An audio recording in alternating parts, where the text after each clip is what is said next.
Good evening. Welcome to the second evening meeting of the year. Just a bit of health and safety first. There is not fire drill planned at the moment, so if you hear the fire alarm, find your way out following the fire exits. You can see one is on my right-hand side, the other one is at the back of the room. And the meeting point is in front of the Westminster Arms, where we should be meeting after the presentation for a quick drink. There is a sign-in sheet. Please, everybody, just make sure to register your attendance. It's important for us to have record of how many people are coming in person to these meetings. Today, we have Dr. John Douglas as our invited speaker.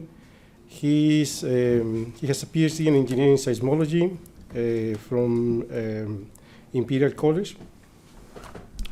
In 2010, he was awarded his accreditation to supervise research in seismology by the University of Grenoble. Also from 2004 to 2015, he was a senior engineering seismologist at BRGM in France. From 2009 to 2014, he was visiting professor at the Earthquake Engineering Research Center at the University of Ireland. Currently, he's a senior lectorate at the University of Strathclyde, working mainly on the field of seismic hazard and risk evaluation. You might remember, probably some of you, about a year ago, he was also here in one of our evening meetings, where he was presenting the initial plan for this project and the initial stochastic modeling of what he's presenting and talking about today of a new ground motion model for the UK. So without more to say, John. Okay, thanks. Is this? Yeah, this works. Okay. Thanks very much for coming, and those of you joining online. I'm assuming it's working online, okay? Yeah? Yep. Yeah. It should be. Okay, so as Guillermo said, I'm going to present a new ground motion model for the UK, which I've developed in collaboration with Jacob, so Guillermo, Ian, Sarah, and Manuela. So I just want to thank, before I start, the Royal Academy of Engineering and Jacobs for funding for this work. Okay, so this work was done within an industrial fellowship funded by the Royal Academy of Engineering and Jacobs. So the Royal Academy funded my teaching cover so that I could work on the project, and Jacobs funded the expenses and kindly provided staff time to collaborate on this project. So our aim was to develop a new ground motion model for the UK for elastic response spectra for earthquakes larger than magnitude 3.5. So today I'm going to introduce a little bit about what earthquake ground motion models are. I'm sure all of you are familiar with this, but just in case there's one or two people who are not or online. And then a little bit about the relevance for the UK. Also, I'm then going to summarise the process which we followed to develop the new model, a presentation of the model that we've submitted recently to the Bulletin of Earthquake Engineering, and in general give an update from what the presentation which I gave last January and at the SECA conference in September. Okay, so ground motion models, they're a way of predicting the median ground motion given a certain magnitude and a certain distance, and perhaps other parameters. So here I've just chosen as an example, the famous PML 1982 model, which was used quite a lot in the nuclear industry in the UK. So we've got a measure of the earthquake ground motion. So here we've got peak ground acceleration. We've got magnitude of the earthquake, and then the distance from the earthquake source to the site of interest. So this model and lots of previous models and more recent models were derived based on a empirical database of previous earthquake records, and then you conduct a regression analysis to find the coefficients that best match the data. So this allows you to make predictions such as shown here. So for a given magnitude and a given distance, we can get the prediction of the median ground motion. So just a note of terminology, they're often these days referred to as ground motion models. In the long time in the past, they were referred to as attenuation relations. Then lots of people referred to them as GMPEs, ground motion prediction equations, but generally nowadays we refer to them as ground motion models.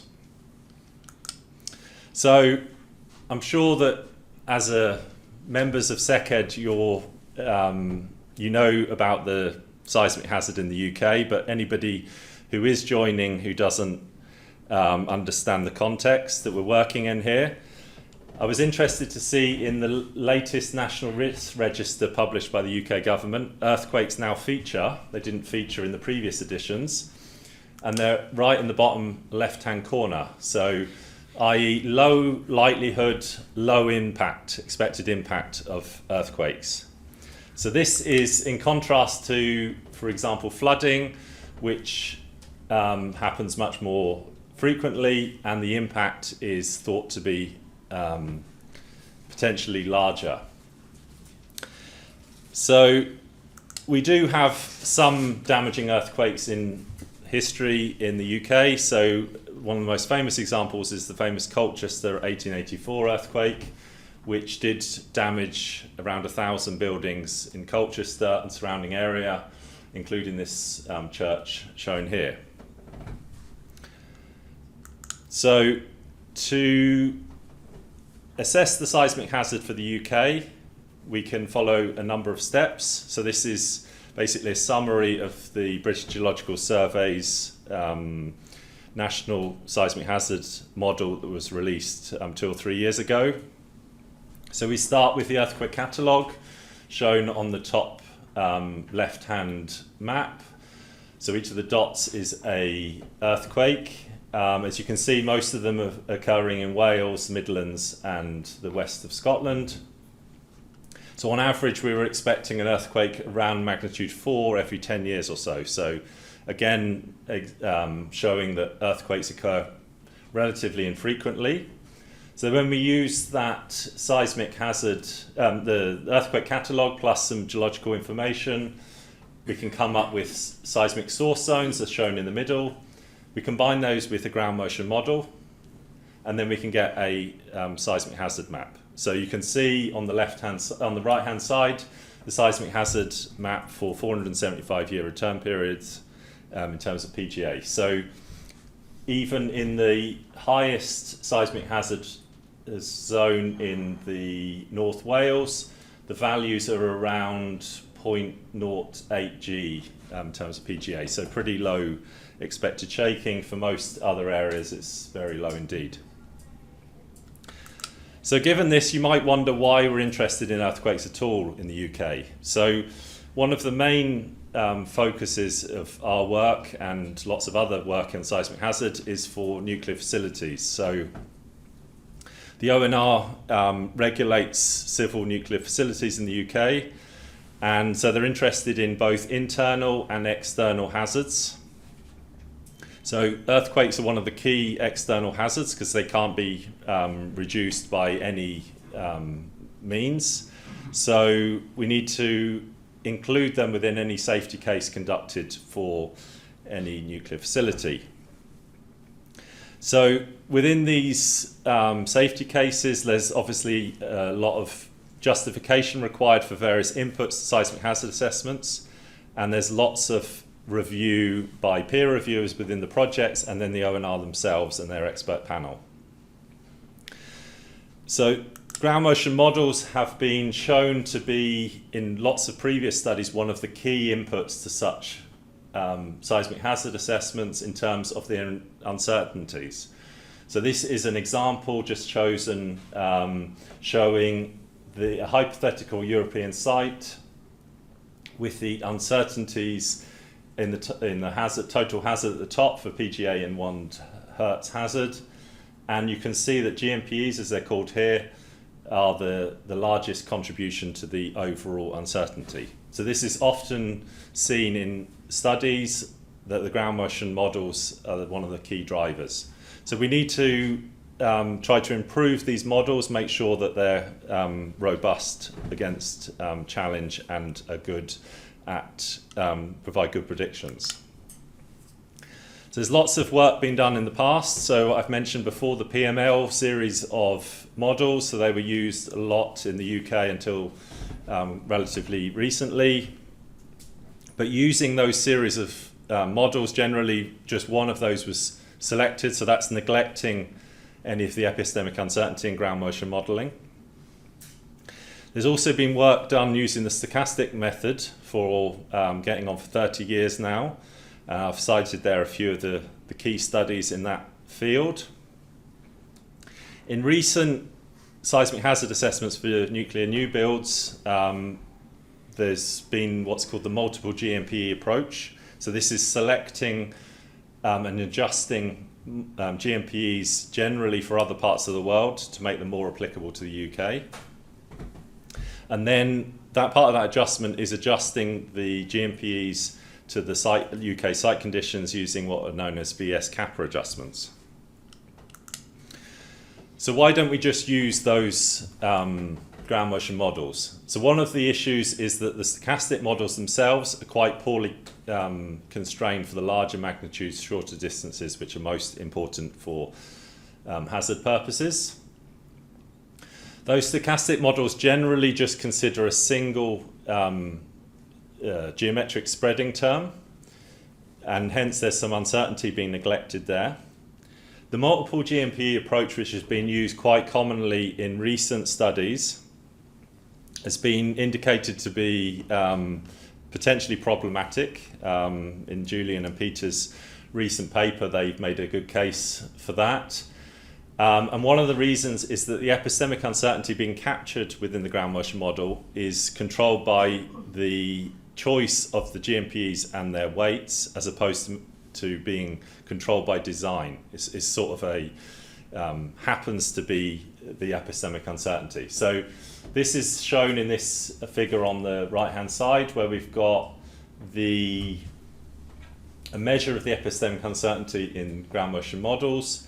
And if you look at, say, the Sizewell C GMM, which is the top left, you can see that a certain magnitude and a certain distance, between about 4.5 and 6.5, and closer than 50 kilometers or so, is the lowest epistemic uncertainty, which is potentially not appropriate given the fact that we don't really have much data within that magnitude and distance range.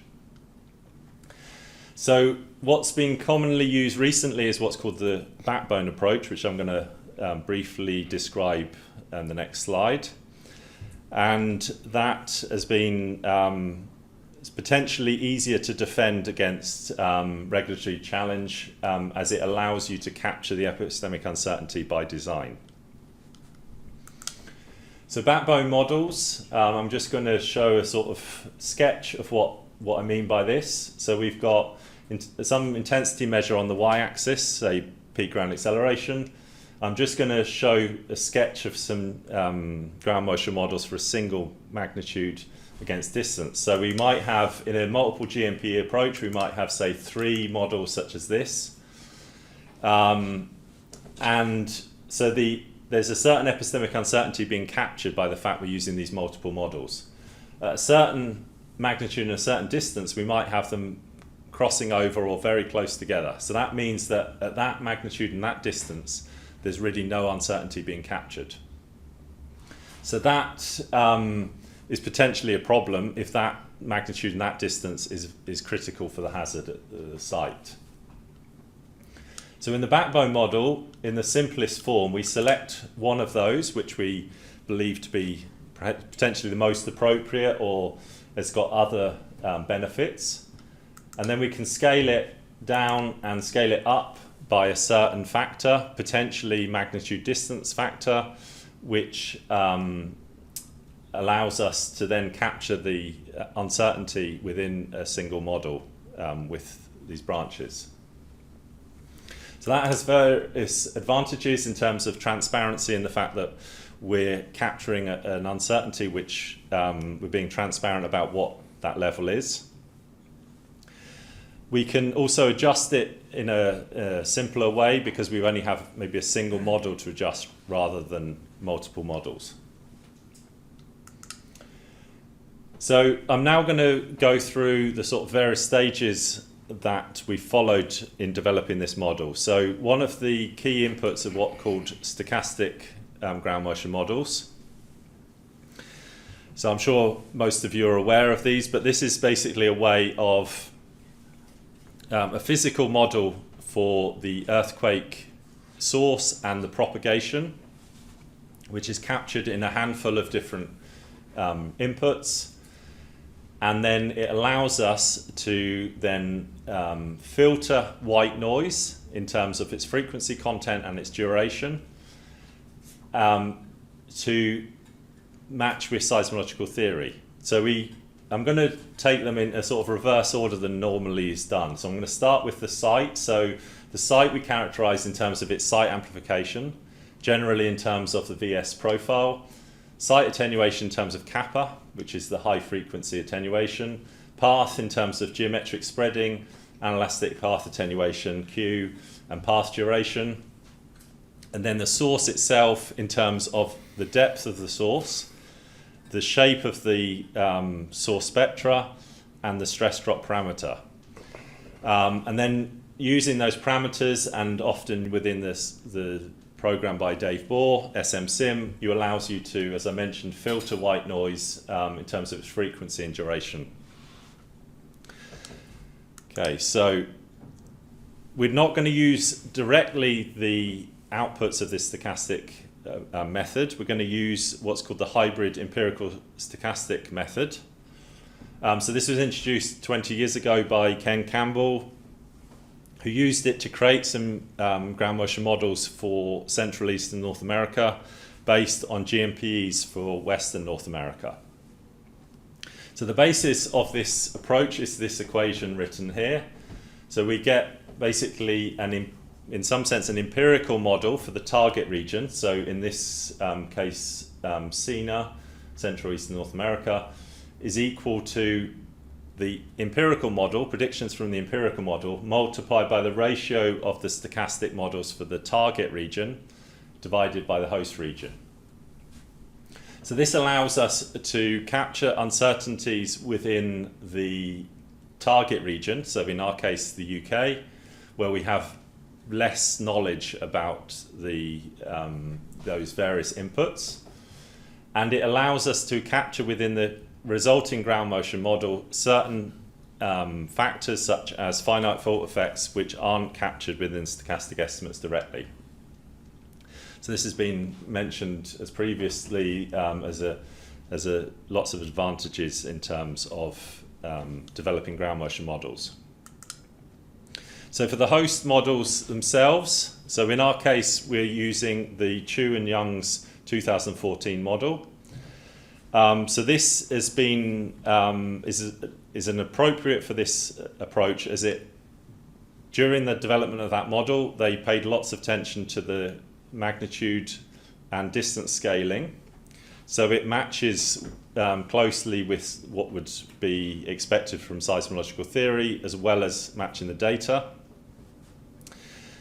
Stafford et al. 2022 provided an inverted stochastic model for that empirical model, which is also using the VS kappa profile from Alatik and Abrahamson. And it's previously been used quite extensively to do within this approach for other regions. So you can see on the right-hand side the match between the stochastic and the empirical model for the host regions. So you can see that the solid is the stochastic model we were using, and the target is the dashed line. So you can see that they match pretty much exactly for lots of the magnitude and distances of interest. So the main project steps we followed are given here. So last year at the talk in January, I went through the plan. Most of this hadn't been done. Now lots of it's now in green. We've completed most of it. I'm not going to talk about really the top steps about the host region, as that's just been covered. What I'm going to talk about today is the bit in red. So I'm going to talk about the stochastic models, and then in some sense, the empirical models for the UK. As mentioned, we've submitted a paper recently to Bulletin of Earthquake Engineering, so I'm not colouring the last bit in yet because we haven't finalised the model or done all the dissemination that we wish to do. So before I go through the stochastic method, the stochastic model, I'm just going to talk a little bit about the data. So we have a database of strong motion records from the UK, which are shown here. So in terms of magnitude on the y-axis, distance on the x-axis. So you can see it's dominated from the smaller magnitudes and the larger distances. So these data are useful for looking at the attenuation with respect to distance, but less so in terms of the magnitude scaling. So I just want to put out a thanks to all of the data providers, so particularly the British Geological Survey, the Royal Observatory of Belgium, and the RAP, which is the French Strong Motion Network, for providing us with these data. One thing to note is that these data come from lots of different site conditions, as indicated on the legend on the right-hand side. So the next step we had to do was try to unify them in terms of their site response. So the approach we used for this was based on VS30, so the average shear wave velocity in the top 30 meters. So given the information that we could retrieve from the literature, we were able to estimate VS30 for all of the stations contributing data. Some of those were quite uncertain. And then we used the Bayliss and Abrahamson model in terms of Fourier amplitude spectrum, which allows us then to adjust for the VS30 to a common VS30. So this is shown for the old B station. So this is a relatively soft soil station, and we're converting it there to a rock, what would be a expected rock record. So you can see that it adjusts the Fourier amplitude, so in terms of its frequency content, which means that the amplitudes, as expected, as we're going from soft soil to rock, reduce by, in this case, quite a considerable factor. So this then allows us a reasonably uniform database of observed ground motions. So now I'm just going to run through the different inputs. So first of all, we've got the site amplification. So this is in terms of its VS profile. So for this, we've decided, rather than try to target a specific site in the UK, we're targeting a generic rock site. So for this, we decided to choose a outcropping chalk site somewhere in the south of England. And this was driven by previous work on a few nuclear sites, which provided us some profiles which we could use to help calibrate this profile. As we're providing the profile itself, which is written out at the bottom here, this could be then adjusted to any specific site that the user would wish. So the amplification that is obtained from this generic profile is the one in red. So you can see that it's relatively low amplification as expected because it's a rock site, but there is some amplification at the higher frequencies. The next input we require is the site attenuation. So this is the kappa parameter. So this is the high frequency attenuation in terms of Fourier spectra. So for this, we used a number of recent studies by Bapti and Villani et al. And some recent work that we've conducted for a couple of nucleosides. And you can see here that if you plot all the data against VS30, again for kappa, you can see that there's a sort of trend as the VS30 increases, the kappa decreases, which has been seen in other parts of the world. So based on this, we've come up with a particular kappa value and some uncertainty. So the uncertainty is considerable in this parameter given the fact that, as you can see, there's large scatter. So at the bottom there, I'm giving the kappa values and their associated weights. So we've got a central value and an upper and lower value. Then I'm going to move on to the path parameter. So the first path parameter is the geometric spreading. So as mentioned, the data that we have available from the UK gives us some handle on this. And so here we've plotted the data in terms of magnitude bins against distance. So you can see that the attenuation seems to go from a roughly 1 over r to a slightly slower attenuation at larger distances, and then potentially a plateau at moderate distances around maybe 50, 100 kilometers, where there's perhaps reflections off the MOHO, which is being seen in other stable continental regions. So we've used these data and some previous studies to come up with 3 branches within our stochastic model, which are given at the bottom there, and their associated weights. So here we've got a central branch and then quite a bit of doubt over exactly how the geometric spreading is. So we've got sort of larger weights on those outer branches. The next input is the Q model. So for this, we've based on the Sargent and Ottomiller 2009 study, which is the solid red line. Because this doesn't have any sort of uncertainty attached to it, and given the fact that it varies the attenuation over the UK, we've used one of their figures where they actually show how the Q varies over the UK to come up with 2 other branches. So a lower branch, which is the dashed line, and an upper dash dotted, and then an upper branch, which is the dashed line. So we've now got 3 separate branches for this parameter.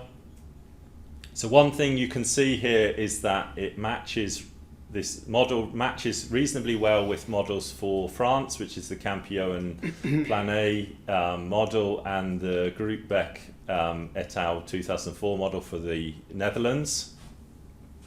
And also another UK model, which is the Ritbrock and Edwards model at the higher frequencies. So one thing to take away from this is the attenuation in the UK is quite a lot faster in terms of Q than it is in, say, Scandinavia, which is the blue solid line. Then we've got path duration, which is another input to the stochastic model. So for this, we've used the data that's available, and we've used the Bohr and Thompson 2004 approach to estimate the path duration using the Aris intensity from the records.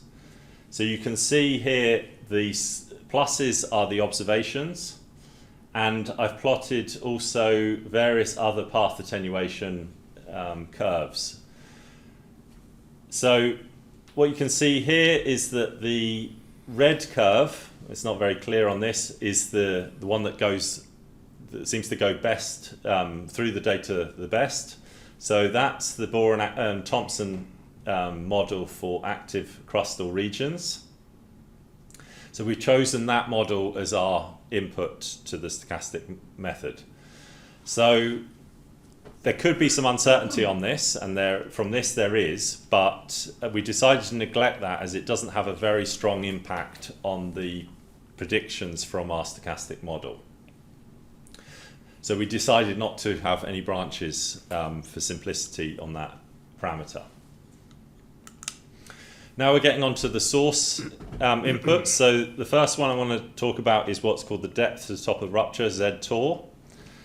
So this is basically, how deep below the surface is the top of the earthquake rupture. So for this we've used the BGS catalogue in terms of focal depths and the FCAT 17, which is a French earthquake catalogue, and we've estimated from those focal depths a depth to top of rupture based on global relations between fault geometry and magnitude. And you can see considerable scatter in that, but what we're interested in here is the average focal depth with respect, or depth to top of rupture with respect to moment magnitude. So if you look at the data and just do a simple average, you get the black dashed line, which is shown around 10 kilometers. There is, from the pre-instrumental data, there is a apparent tendency to increase the depth. The depth increases with magnitude.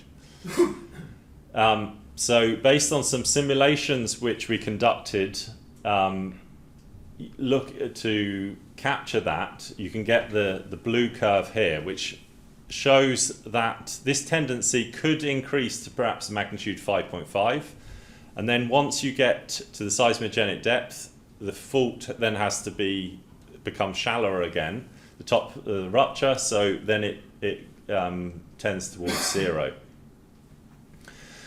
However, we didn't have that much confidence in these simulations and the data for the larger depths. So what we did was we decided to adopt two branches for our logic tree. So one of them is the solid red line, which is the Chu and Young's model scaled by a factor of 1.3. So this is capturing basically the data, the average from the data. And then we had another branch, which we give a slightly lower weight to, which captures what's in the BGS National Seismic Hazard Model at the smaller magnitudes, and then matches at 7.5 magnitude, 0 kilometers depth. So these uncertainty here is going to really be affecting this close-in ground motions. The next input is the source spectral shape. So for this we've adopted, which has commonly been done in the past, the omega squared Brune spectra, which matches quite nicely with the observations. Unsurprisingly, as we only have data from really below magnitude 5. And any uncertainty in this, any problems with that scaling at the larger magnitudes is being adjusted by the use of the empirical model. So the fact that the empirical model should capture perhaps a breakdown in that Brune spectra at the larger magnitudes, we're not too concerned about, as the fact we're using the HEM approach. So we haven't got any uncertainty on that. And then the last parameter, which is sort of the key driver for the ground motion model, is the stress drop or stress parameter, which I've come to last because all of the previous things are leading up to the approach that we followed. So we've used an approach similar to Bommer et al. 2022 for Groningen. So what we did for this is we used all those previous parameters to come up with a stochastic estimate for different stress drops. So these are from 20 to 200 bars, which are the red curves. And we estimated the ground motions for a magnitude and distance where the attenuation isn't really playing a big role. So you can see at magnitude 6 at 20 kilometers, the various predictions. And then what we're doing is we're comparing them to 4 empirical models which have been used quite extensively in the UK recently. And you can see that a 20 bar would roughly match the lower models. The 140 bars would roughly match the largest the largest predictions, and then something around 80 bars is roughly in the middle. So they're the three branches that we've got on our model. So this allows us then, we've now got all the parameters, so we can then generate predictions from the stochastic method, adjust them using the empirical method, and generate lots of predictions for various magnitude and distances. So we generated predictions for a very large range of magnitude and a very large range of distances, partly so we don't have any edge effects, potentially from the regression analysis. And we fitted them to a functional form to allow us then to make predictions for a given magnitude and distance without having to consult this large table of predictions. So we've got 162 branches in the logic tree in total, given all of those uncertainties. So this could then be used as the ground motion model. However, we decided to then go back and use the data that we'd collected and adjusted to try to update the weights that we've assigned a priori to the data. So now we're trying to fit the model to the observations. So we use the approach of Scherbaum et al. 2009, which is a Bayesian updating approach. And so after the updating of the various weights, we then get a slightly better fit to the observations, which I'll show in a minute. So this again then could be the model which we use. However, trying to use 162 branches in practice within a PSHA is likely to cause lots of problems given the excessive runtimes that would generate. So what we did was we went back and to the original samples of from the predictions for all the magnitude and distances, and we looked at their distributions at each magnitude and distance, and then chose the 5th and 95th percentile from those samples and fitted those then with the same functional form to come up with a 3-branch and a 5-branch version of the ground motion model. So this allows then much faster PSHA because you've got far fewer branches, but it still captures that epistemic uncertainty within the predictions. Okay, so now I'm going to go on to presenting the results. So first of all, we look at the residuals. So if you didn't do any updating of the a priori weights, you would get something like this in terms of between event residuals with respect to magnitude. So you can see there's no real trend with magnitude, which is suggesting that our stochastic model doesn't need any dependence, for example, on the stress drop. But there is a slight bias, a slight under-prediction of the observations. So by doing the reweighting of the various branches, you can then bring down this bias by quite a bit, and still there's no real trend with respect to magnitude.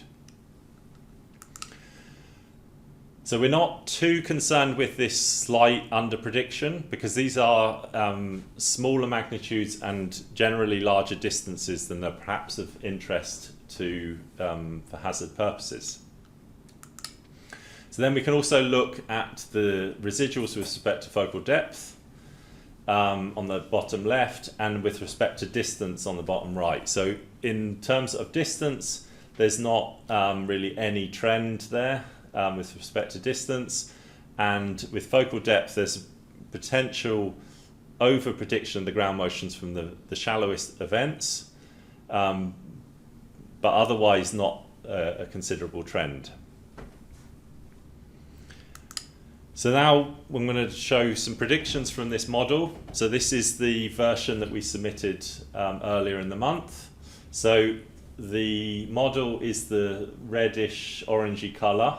And we're looking at the 3-branch model. So here we're looking at the weighted average of the 3 branches. and we're comparing them to the PML-88 model, the Sizewell C ground motion model, and the Riprock and Edwards 2019 5 megapascal version. So one thing you can see is that it's a bit of a busy plot. One thing you can see that overall our model was perhaps slightly higher predictions than some of these other models. But overall the trend in terms of distance decay is quite similar to the Sizewell C and the Riprock and Edwards model, which isn't that surprising as some of these inputs are based on their work. And at 1 second period, there's a much better match to the other models. One thing you can see also is the PML models for the smaller magnitudes, say 4.5, seems to be much higher than the other models, unsurprisingly given they haven't got very much data at that magnitude range. So magnitude scaling, similar observations, so slightly higher predictions from the new model. The PML model doesn't do a very good job at the smaller magnitudes. It's not been calibrated for those magnitudes, so that's not that surprising. And the shape of the magnitude scaling is very similar to the Riprock and the Sizewell C models. Now we're looking at spectra, so for 2 scenarios, so magnitude 5 at 30 kilometers and magnitude 6.5 at 30 kilometers. So one thing to note is that what we're calling here the fellowship model, which is the orangey red color, generally all the other models are within those the 3 branches. And overall this is similar sort of conclusions that I made previously, so it's slightly higher than some of the other models, and that could be due to the difference in the site terms that we've got. We've got a slightly softer site than some of these other models. Okay, so now a couple of other comparisons. So one thing we did was we also found some data that we hadn't used previously in the model. So this is mainly from Hilmar Bungum's work about 20 years ago, collecting together some old seismograms. So here we're doing a prediction for a magnitude 5.3, and the crosses are these other data. So these are from slightly larger magnitudes than we really have in our other database. We didn't do any adjustment for magnitude, given the uncertainties in making any adjustment and the fact that all the magnitudes are quite similar. Overall, you can see that the model predicts reasonably well the data. So these are sort of independent data, so we found that quite good that the model matched. But obviously we're looking at larger distances here when really we're interested in generally. So perhaps a sort of useful comparison, but not that useful. We also did a study looking at how the model compares with what would be expected from the ML scaling function. So ML in SMSIM manual, it says you can simulate spectral displacements that are used for local magnitude calculations by choosing a oscillator with a period of 0.8 seconds and a damping of 0.69.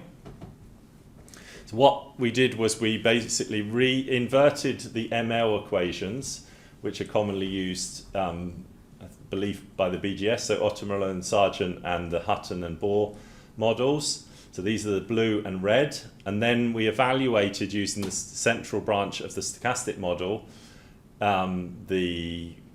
for this period and damping. As you can see, the match with the stochastic model is pretty good for all magnitudes and distances that we've considered. So this gives us another sort of point in the terms of comparison. Finally, we looked at the predicted macroseismic intensities.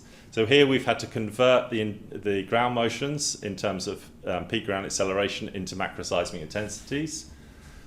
And we've compared them to observations from some of the larger earthquakes in the UK and surrounding area. So these are the black circles. And we also compared them with Roger Musson's 2013 intensity prediction equation, which is the green. So overall, the match is quite close for most of the earthquakes, and also with Roger's equation, which also helps support the model. So we also looked at, as one of the key reasons for undertaking this work, is to look at the epistemic uncertainty.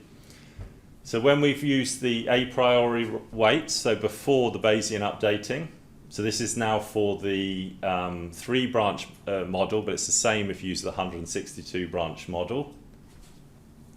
You can find the uncertainties are quite large. So this is in terms of sigma ln mu. So the standard deviation of the logs of the predictions. You find that there's a certain magnitude distance dependency on the left-hand side.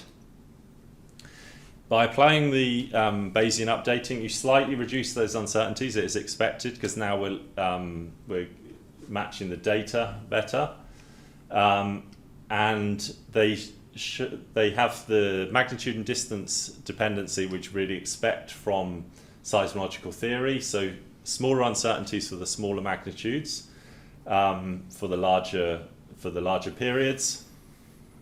And also, where there's not as much data, we have larger uncertainties. So just to conclude, I'm going to just briefly mention one of the things we didn't really have time to do. So one of them was looking at the sigma, so the ground motion variability. So we originally hoped to look at how the ground motion variability in the UK compares with some existing models, and perhaps adjust them to the UK, but we never really got round to doing this. So within this model, we're proposing to perhaps use, for example, the Alatique 2015 model, perhaps needs to be modified for certain magnitude and distances. And we prefer that model over some of the others because it's based on a larger amount of data. They also have a non-ergodic and a ergodic sigma, so it could be used. And they also have various branches to count for epistemic uncertainty within that component of ground motion prediction. There's another few things that be on our sort of to-do list, but we haven't got round to doing them yet. So one of them is to compute the hazard using this model and compare it to predictions to estimates from other recent seismic hazard models. So for example, the BGS model, perhaps the European seismic hazard model, and so forth, in terms of, say, the mean hazard curve and the fractals, the UHS, and in terms of disaggregation to see the magnitude and distances that are of interest. So just to conclude, so we've developed a ground motion model for the UK, and the predictions match the available UK data in terms of the instrumental data we have, macroseismic, and some other models in terms of, say, ML. The epistemic uncertainties match what we'd expect from theory and where the data that we have available.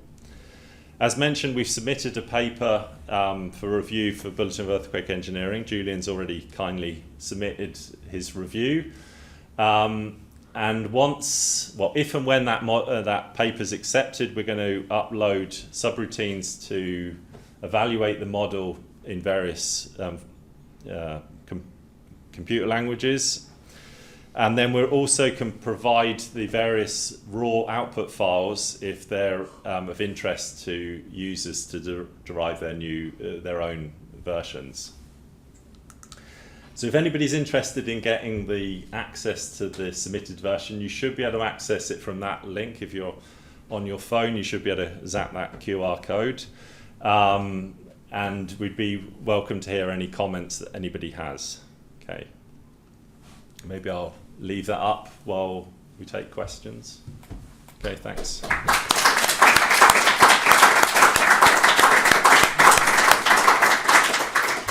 Thank you very much, John. Now we are open for questions. Those that are online, and you will be able to find your way to the to submit your questions on the Q&A box, and I will read them out loud here for you. For those in the room, we'll pass around.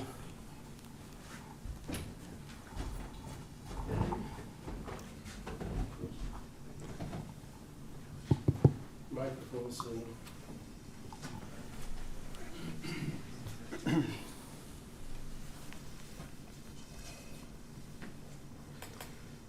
Ian.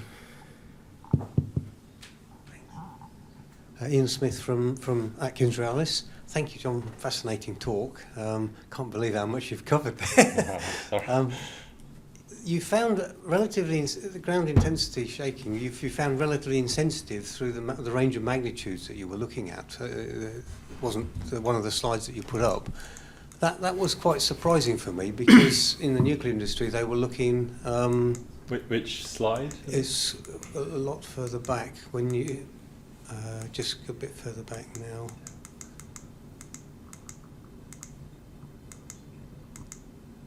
There's no predictions earlier. Is this one? No. This is probably the data you were using then. This maybe, is the data, yeah. Yeah. But this is a log scale, so yeah. Oh, maybe that. But the spread, as you go through the different magnitude events, you'd expect the shapes to scatter more. I would have thought, but that wasn't what you found, unless I misunderstood it. Not sure which. The heading was on magnitude, and I thought it was in the results. So yeah. Is it the?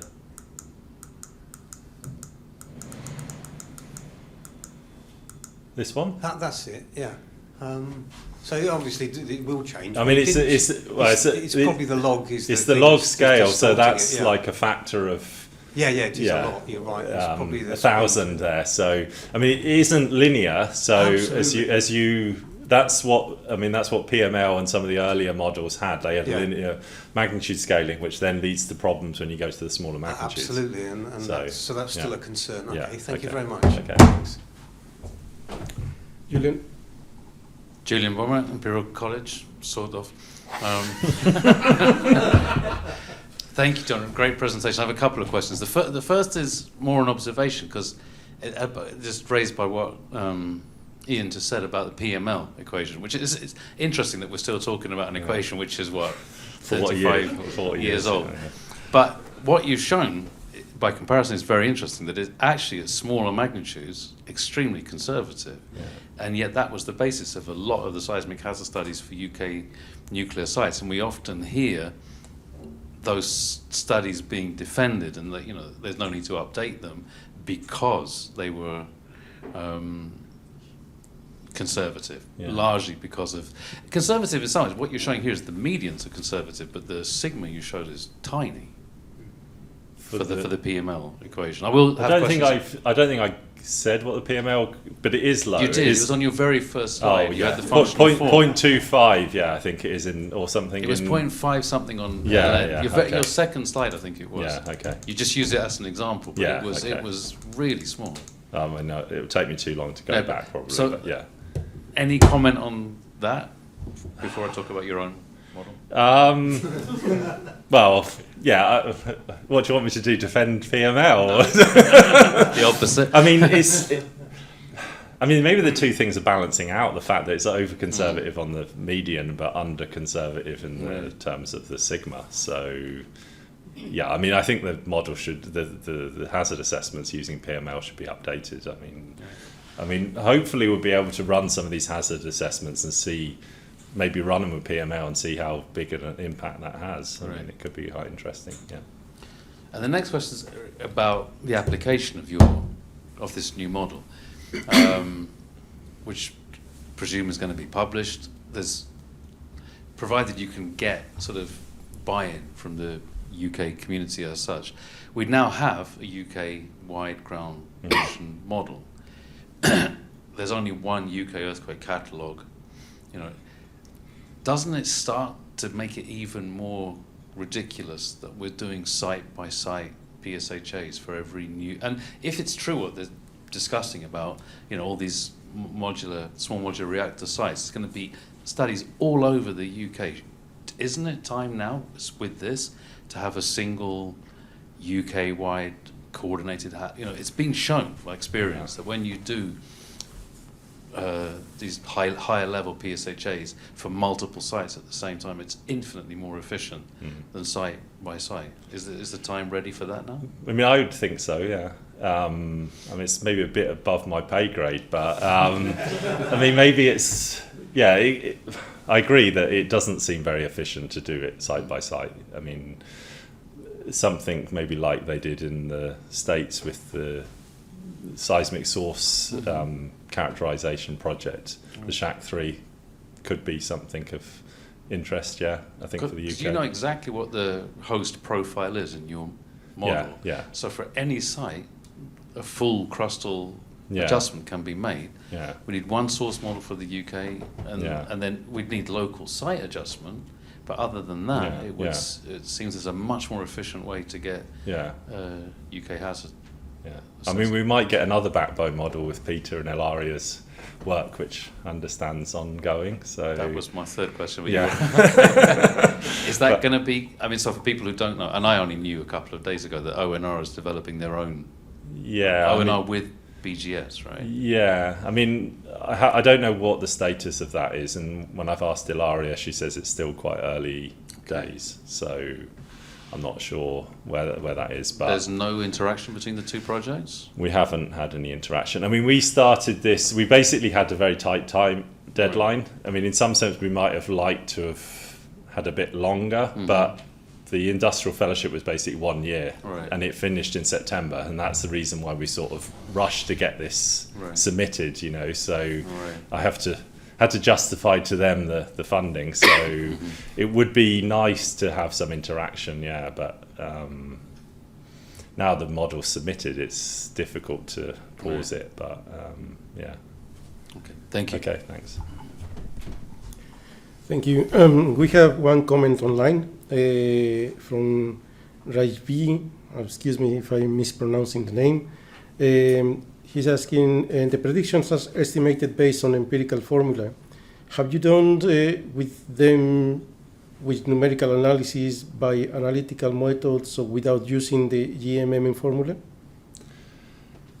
So I guess it's about doing simulations, you know, spectral element methods or something like that, is it? I guess. Probably, something. I would say, yeah.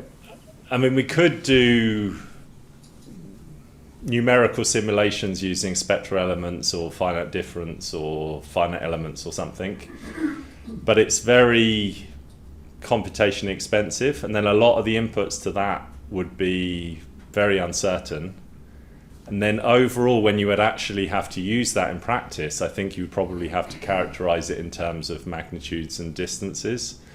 So otherwise you'd have to do a ground motion simulation for every magnitude and distance within your seismic hazard assessment. So that would be computationally impossible, I think, and never been done as far as I know anywhere. So I think you probably always have to go through, at the moment, this ground motion, fitting the ground motion model to some data, whether it's observations or simulations. So here we've got simulations in terms of quite a simple physics-based model. You could do it with more complicated physics-based model, but I haven't done that. Well, we haven't done that. Yeah. Thank you. Thanks. More questions from the floor?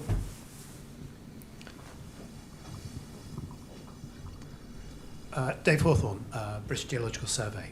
Thank you for a great talk, obviously. Okay. I've got quite a geeky question about the earthquake catalogue and your use of it, for which I can only apologise in advance. Obviously, for any given earthquake pick, there's going to be uncertainties as to both magnitude and location. Did that lead to you rejecting any of the catalogue, or? We just used the catalogue as given. So is there some hidden secrets in there that we shouldn't be using certain events or. Well, I'm just thinking. I mean, obviously, if you look at the instrumental network, you know, you're going 1969 to today. So there's big differences in station spacing. You know, the move in the 90s from radio clock signal to sort of modern GPS. I'd expect there to be quite large variation. I mean, Alice and Chris are probably going to know this better than I do. And obviously, because I'm involved in the national network, I'm always interested to see how people are using it and whether they're seeing any differences. So I was hoping you were going to say, oh, well, yeah, we saw this big jump in the 90s, or everything you did in the 60s was rubbish, or but you're just kind of taking it as read rather than trying to factor any of those in. We are. I mean, maybe Guillermo or Manuela, who've looked at the catalogue for other projects, have. We haven't done anything like particularly trying to eliminate some data. I mean, the database is already very limited in many other aspects. I think magnitude uncertainty is the less of the worries. The largest uncertainty of the database is that we know very little about the ground conditions at the seismic stations. So there is where most of the uncertainty is coming from, the database.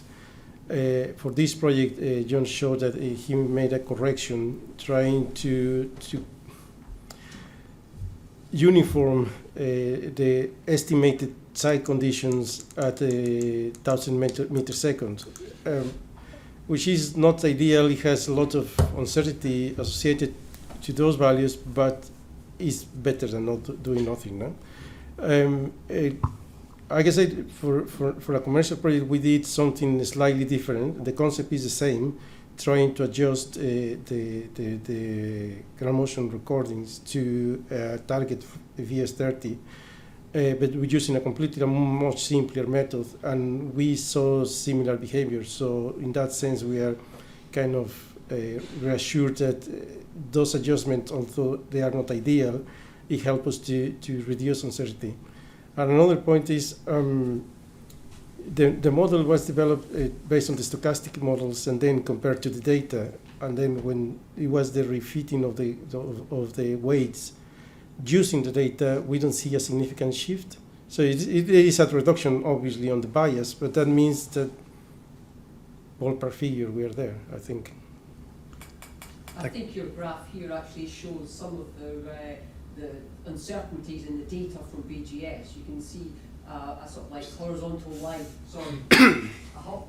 a horizontal line at depth of 15, depth of 10 and depth of 5. I certainly know in the past what we used to do is we used to just put a trial depth of 10, and because the location was very poor, it actually stuck at trial depth 10.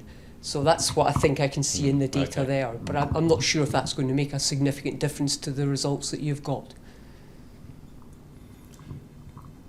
If I'm interested here, also another point that I think we have to consider is that all these data is for very small magnitudes, magnitudes that are often not relevant to seismic hazard. So the extrapolations that we're making to the larger magnitudes, there is an assumption behind that. So we have to take probably with a pinch of salt those comparisons against data, because they are nice to have, but just tell us as far as the data goes. So it cannot tell us much about the magnitudes that are actually relevant to the hazard. Siggy. John, thank you again for a great presentation. It's great to see that we now have a UK model, or a really well-developed UK model. Just following on from that last point by Aldama, it's what happened. Well, did you think about picking up data from other regions to fit the gap where we have missing data? Because there will always be questions as to, well, if you've got a magnitude 6, what would happen? Yeah.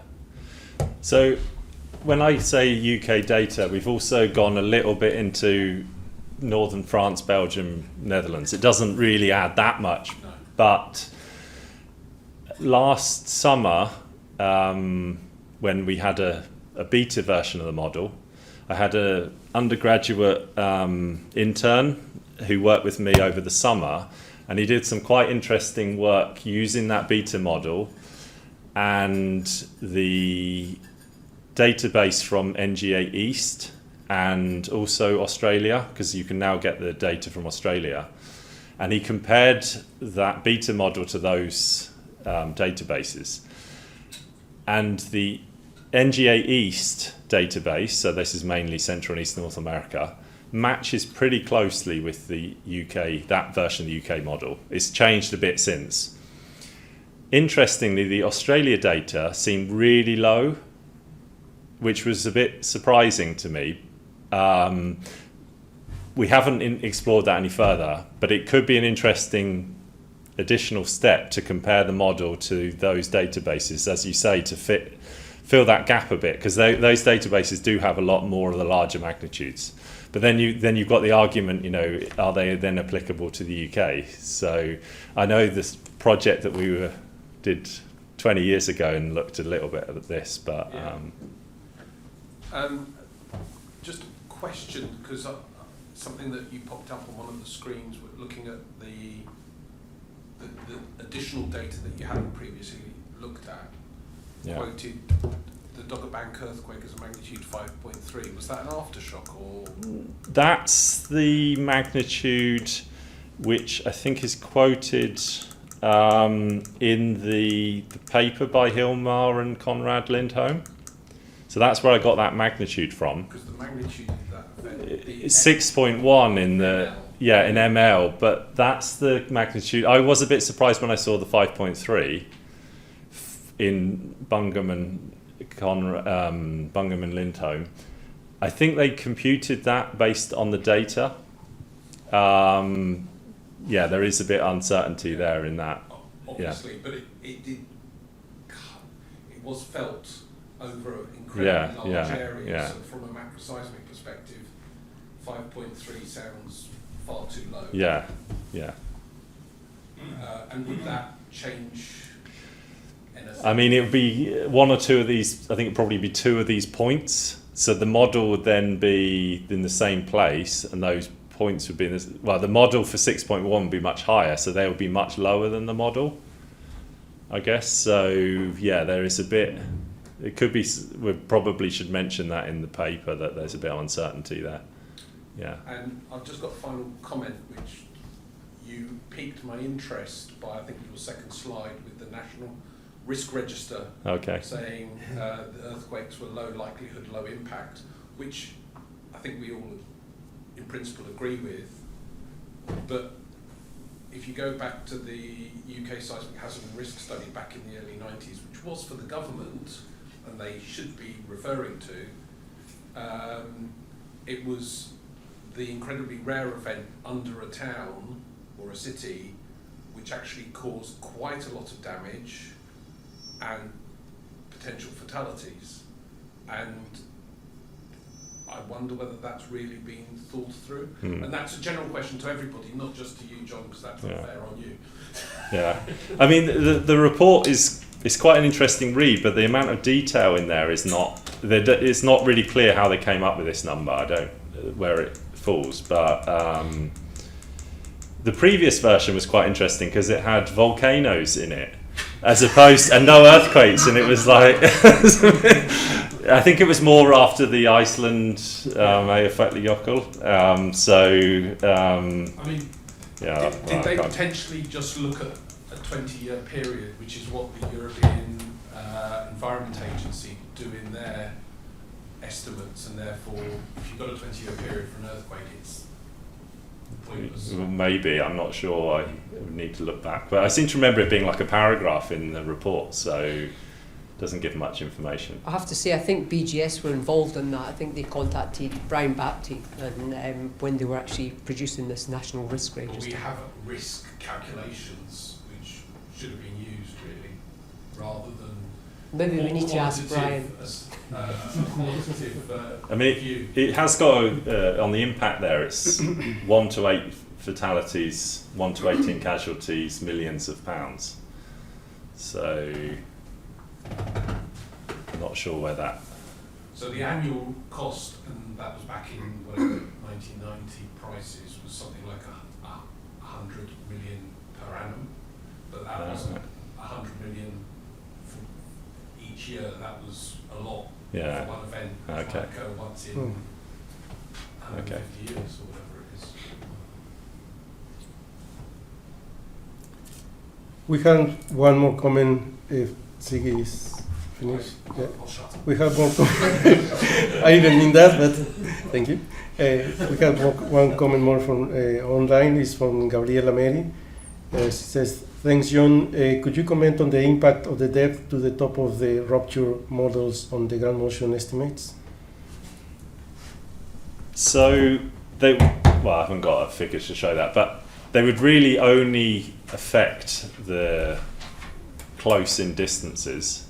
So, I'm not going to go all the way to the end, but basically it changes how the flattening close in, and the fact we've got 2 models then slightly spreads out the model more within probably 20 kilometers or so. So it's really that flattening off, and that has then an impact. So they're because they're slightly, we believe, slightly deeper than earthquakes in active regions, because the crust is thicker. That slope, that tending off with distance is slightly. The maximum ground motions are slightly lower than they would be if it was a shallower event. Yeah. Thank you. We don't have more comments online. Any more comments on the floor? Yeah. Hello, Andreas Nilsson from Atkins Realis. Thank you, John, for an exciting and interesting presentation. I have one question. At the moment, it seems to me that the end users of this study, the target audience, if you like, are people like Guillermo and Julian and Ziggy, who take great delight in all these charts and figures and numbers. But presumably, further down the line, the end users are the engineers, who won't understand much of what you presented tonight. Have you given any thought to that handshake with the engineers down the line? Will they, for example, understand that the spectra you present are geometric mean, and how do you convert from geometric mean into a more commonly used design value, like major component? Or what do we do about time histories for modeling the effects of this design earthquake? And how do we choose a magnitude for our liquefaction studies? All of these questions, will there be some work done to address those? Hopefully. I mean, there's quite a large list of things to do there. Hopefully this triggers some more interest and more work to be done. I mean, we haven't planned to do that, but perhaps it could be done. Maybe if the ONR is interested in the model, perhaps that there could be some extra work. Yeah, thanks. Just in our defense, Guillermo, Ziggy, and myself are all engineers. Oh, that's new to us. Also, if I can add as well on that, is I think this is just the first of many steps on getting to those points of estimating magnitude for design, or estimating the response spectra, the design response spectra, because between the ground motion modeling and the design parameters, there is always the seismic hazard. So you have to either do a site-specific hazard assessment, or you will have to produce seismic hazard maps, and it's from there that you will have then to provide the engineers with the design parameters. So it's in the chain of events, those design parameters come much later.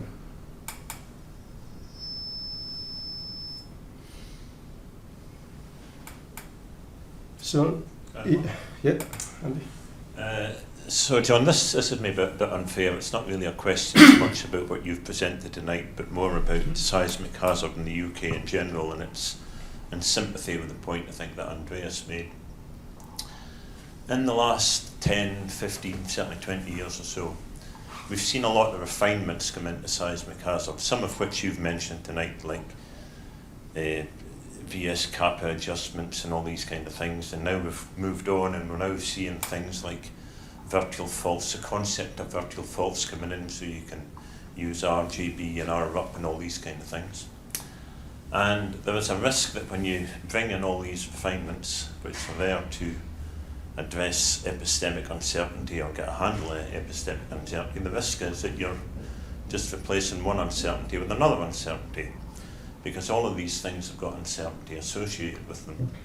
And my question would be this: do we really have data in the UK that is robust enough to justify some of these things?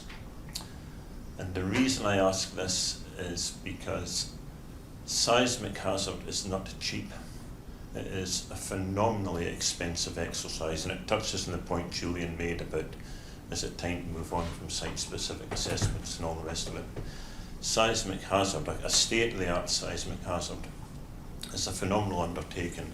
It is a lot of money for a client. And at the end of the day, the thing that keeps the public safe is not the seismic hazard, it's actually the design basis that we design to. So it's a bit in sympathy with Andreas's question and maybe the point that Julian made.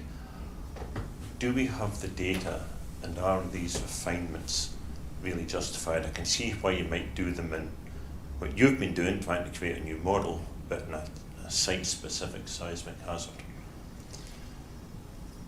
I think part of the purpose of this is to make some of these uncertainties explicit rather than implicit. I think what we did in the past was maybe by using models from different parts of the world, we thought that we were covering some of that uncertainty. But here we're actually making it clear what we're nailing our colours to the mast a bit, and sort of saying these are the uncertainties, and then we can perhaps try to reduce some of them. I don't know whether I've answered you, but it's more, I don't know whether, I agree that there isn't much data, but if you just sort of hide that by making some assumptions rather than explicitly saying these are the parts where the uncertainty should be higher, perhaps it's not really honest and perhaps could lead to problems further down the line. Okay. Speaking. Just coming in on that, Andy, I think what I think John's done is you've done an incredibly great exercise to be as robust as he can be to show what the ground motion for the UK is with the data we've got.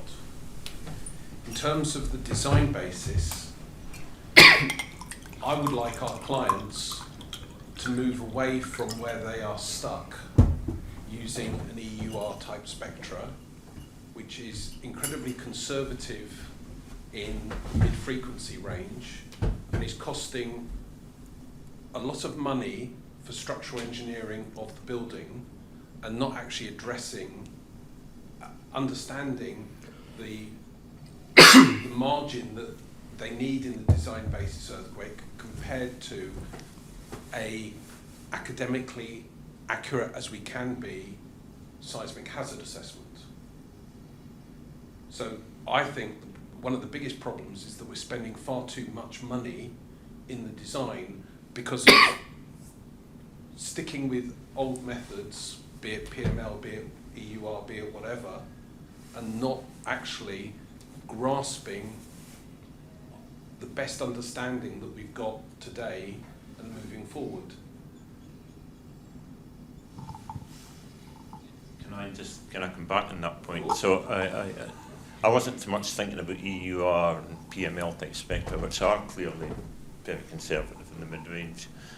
But if you have a client and you have got £1 million to spend, you can get an awful lot just on detailing and these kind of things for £1 million, and you can get a small refinement on your seismic hazard for £1 million. You'd be lucky to get a seismic hazard for £1 million.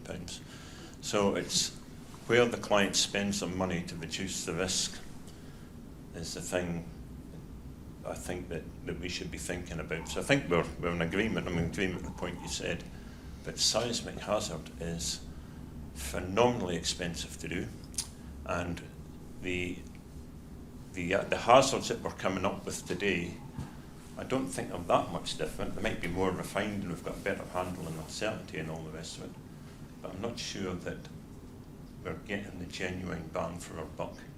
And maybe the real answer lies in the point that Julian made, that we shouldn't be spending all this money on individual sites. Obviously, I'm a big fan of expensive seismic hazard studies, but your point's well taken. But if you think for the critical facilities, nuclear facilities, so yeah, you could do a back-of-the-envelope study and a Shack level 3 and come up with very similar numbers. That's the truth. So what's the reason for doing it is for what's controversial technology is the demonstration of due process and to be able to defend it. And that, so, I wouldn't propose cutting corners per se, but for somewhere like the UK, it would make enormous sense to do a national study, which could still be very high quality. In fact, it would be greater quality, because instead of putting the very small community of hazard experts in this country into silos working on each of the different sites, you could work together on a single national project, which would then automatically, by having everybody involved, would have a greater level of buy-in and provide much better regulatory and public assurance. And also on that point, we need to get the nuclear utilities, who unfortunately are no longer British, many of them, but we need to get them to pool their resources and fund. It would be cheaper elsewhere. It would be much cheaper individually. Because you have to do the big expenditure only once, and then the refinements for each site, it would be just minimum cost. Exactly. The review would be easier, the rigor would be greater, the cost would be less. It would be a small increase in time, but actually not, even because it actually makes better use of available people as well. So getting the studies set up would take a little while, but in the long term you'd produce far more, you'd cover a lot more sites much more quickly than if we carry on doing this site-by-site approach. While I have the microphone, this has nothing to do with your talk, but my eye has drifted to number 54 on your chart.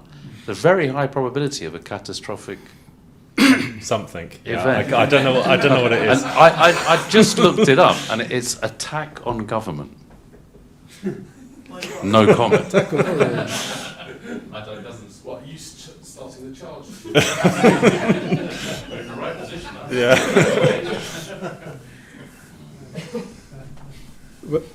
Ian. But how do we even begin to organise such a study with such a diverse population of clients from private, government, etc.? So where this has been done, the US and Spain did the same for all the nuclear power plants. Is because there is a confederation of the nuclear industry. So you've got EPRI in the United States, you've got something called, I think it's UNESA in Spain, where all the nuclear industry has an umbrella body that did kind of, well, at one time we were obviously, what was it called? The National British... CEGB, right. And then it got split up. But even when it got split up, there was some kind of industry. Now there is no industry association. But ONR has been trying to strongly encourage this kind of, it can't force it, but the thing is that the industry itself needs to come to the realization that they'd be saving themselves a great deal of money and time by doing this. The other thing that's going to happen sooner or later, especially if we start getting lots and lots of small modular reactor sites, is you're going to end up with incompatible hazard studies done for almost adjacent sites. And then the regulator's going to, they're going to do, and that's going to be money down the drain. So That's when you'll coordinate things. Yeah. Right. It has to go to that point, I think. To be too obvious. But then they'll say, oh, we already spent too much on the studies we've done, you know. Anyhow. And just one point, Andy, the future doesn't look better because ground motion modeling is moving quite fast. So you hear Norm Abrahams talking about his new fully non-ergodic models. It is a huge step ahead of what we are doing at the moment, and so it's going to keep changing. And everything is about modeling uncertainties and trying to be more transparent on how to deal with no data or little data. Can I just make a point about ground motion modelling moving incredibly fast? I think it is, right? It scares me the speed it's moving. If you pick up a PSHA, a state-of-the-art PSHA that was done today, say it was finished tonight, and you picked it up, you could go to that PSA and look at the references at the back, and you would almost certainly see a good number of papers that were dated 2023, 2022, 2020, 21, and that kind of thing.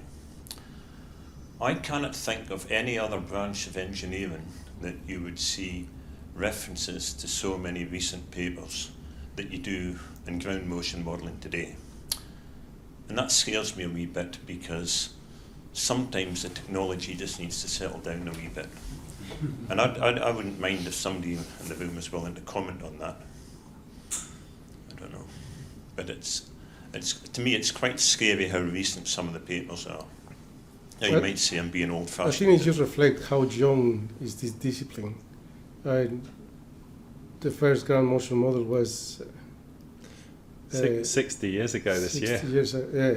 So, and our understanding of the ground motion phenomenon, the earthquake, is really recent. I mean, we understand and have the dramatic change on the amount of data that we have in the 80s that we have today. So I think that is what is driven all these changes. It's very young compared to any other engineering discipline. Structural engineering has been around for 100 years or more than that. Well, we have another comment from online from Craig Howard. He says, point to note the NRR 20 at item 54 is pandemic. So the high risk, high catastrophic event is pandemic. Attack on government is 23.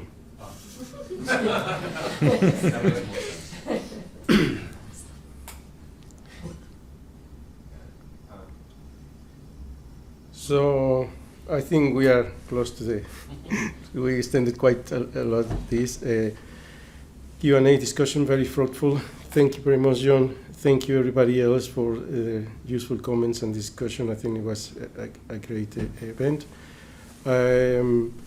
Just a quick couple announcements. We have on the 14th of March event organized by the SECET young members. It's an online event on earthquake loss modeling for disaster risk management. These are, the two speakers are Dr. Victor Silva and Dr. Anirudh Rao, both from the GEM Foundation. And on the 27th of March, also is an online event. It's the next evening meeting. The title of that meeting is In Search of the Earthquake-Proof Building, an overview of research on ongoing development towards multi-hazard resilient buildings. We also have two speakers for that presentation, Dr. Jonathan Carolanti from ARUP and Dr. Simona Bianchi from Delft University. So, and the last point is we are going to, for a quick drink to Westminster Arms, that is just around the corner. Whoever wants to join us, we are going to be there. So thank you, everybody. Thanks, everybody.